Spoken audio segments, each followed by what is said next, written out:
My name is Elizabeth Wathuti. I am a youth climate activist from Kenya. I have done a lot of soul-searching about what to say here today. I have asked myself over and over what words might move you. And then I realized that making my 4 minutes count does not rest solely on me. My truth will only land if you have the grace to fully listen.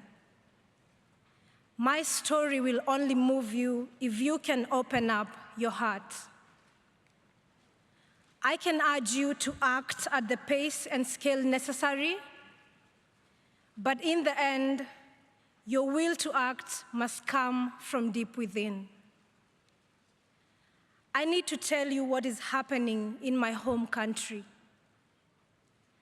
Right now, as we sit comfortably here in this conference center in Glasgow, over 2 million of my fellow Kenyans are facing climate-related starvation. In this past year, both of our rainy seasons have failed, and scientists say that it may be another 12 months before the waters return again. Meanwhile, our rivers are running dry, our harvests are failing, our storehouses stand empty, our animals and people are dying. I have seen with my own eyes 3 young children crying at the side of a dried up river after walking 12 miles with their mother to find water. Please open your hearts. This is not only happening in Kenya. Over the past few months, there have been deadly heat waves and wildfires in Algeria and devastating floods in Uganda and Nigeria. And there is more still to come. By 2025, in just 4 years' time, half of the world's population will be facing water scarcity. And by the time I'm 50, the climate crisis will have displaced 86 million people in sub-Saharan Africa alone. I would like you to join me in holding a moment of compassionate silence for the billions of people who are not here with us today, whose stories are not being heard, and whose suffering is not being felt.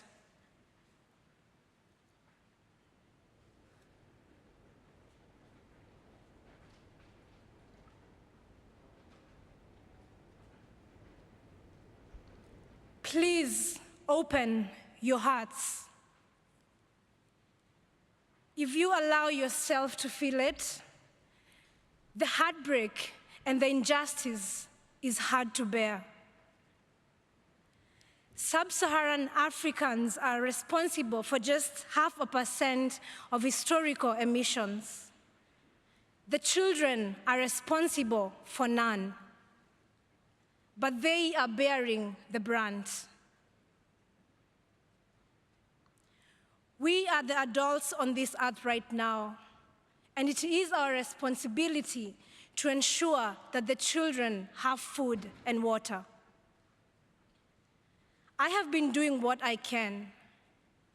Inspired by the great Professor Wangari Maathai, I founded the Green Generation Initiative, a tree-growing initiative that enhances food security for young Kenyans. So far, we have grown 30,000 fruit trees to maturity, providing desperately needed nutrition for thousands of children. Every day, we see that when we look after the trees, they look after us. But these trees and the life-saving fruit they bear will not survive on a 2.7 degrees Celsius warmer planet. The decisions you make here will help determine whether the rains will return to our land. The decisions you make here will help determine whether the fruit trees we plant will live or perish. The decisions you make here will help determine whether children will have food and water. I believe in our human capacity to care deeply and to act collectively. I believe in our ability to do what is right if we let ourselves feel it in our hearts. So for these next 2 weeks, let us feel it in our hearts. The children cannot live on words and empty promises. They are waiting for you to act. Please open your hearts and then act. Thank you.